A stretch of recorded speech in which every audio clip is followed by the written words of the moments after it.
આજે રાજ્યભરમાં લોકરક્ષક પોલીસ વિભાગની લેખિત સ્પર્ધાત્મક પરીક્ષા યોજાઈ રહી છે. આજે રાજ્યભરમાં લોકરક્ષક પોલીસ વિભાગની લેખિત સ્પર્ધાત્મક પરીક્ષા યોજાઈ રહી છે. પેપર લીક જેવી દુર્ઘટના ન બને તે માટે સુરત શહેરમાં ટેકનિકલી ફૂલ પ્રૂફ સુરક્ષા ગોઠવવામાં આવી છે.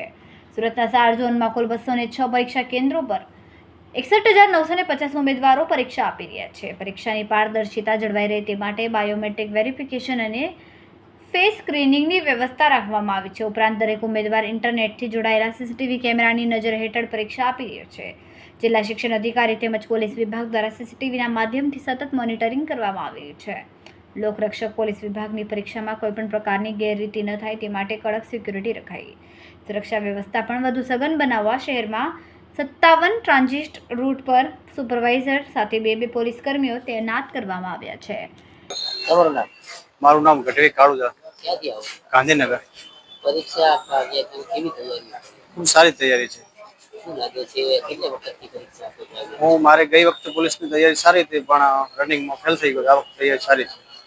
આત્મવિશ્વાસ છે કે પાસ થઈ જઈશ. સિક્યુરિટી કેવી લાગે છે? સિક્યુરિટી ખૂબ સારી છે. વ્યવસ્થા પોલીસ વિભાગનો ખૂબ સપોર્ટ મળે રહ્યો.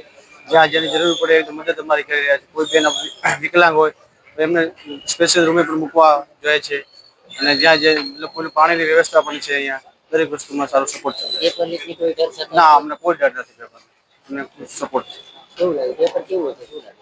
પેપર આમ તો તૈયારી છે એટલે અમને સારું લાગશે. કદાચ કોઈ વિદ્યાર્થીની તૈયારી ન હોય તો કદાચ એમને હોય અઘરું લાગશે, પણ આમ મધ્યમ પ્રકારનું હશે એવું મનથી એવું છે. પછી એ ઉપરવાળો જાણે કેવું છે. आज गुजरात पब्लिक बोर्ड भर्ती बोर्ड द्वारा सूरत शहर में लोक रक्षक का रिटर्न परीक्षा का आयोजन किया जा रहा है, जिसमें सूरत शहर में टोटल 206 सेंटर है और टोटल उम्मीदवार जो है 61,950 हैं. इसके लिए एडिक्वेट पुलिस बंदोबस्त किया गया है और हर जगह जो भी रेलिवेंट पुलिस स्टेशन जिसमें ये शालाएँ हैं उनमें भी पुलिस लगाई गई है. हर सेंटर पे एक पुलिस की तरफ से बोर्ड प्रतिनिधि है जो कि केंद्र संचालक के संकलन में रह के ये काम कर रहा है. और छात्रों के लिए बायोमेट्रिक से जो हम सिक्योरिटी करते हैं, जो उन्होंने दौड़ किया था जब उस समय जो बायोमेट्रिक हुआ था उससे क्रॉस वेरीफाई करके उनको एंट्री दिया जा रहा है.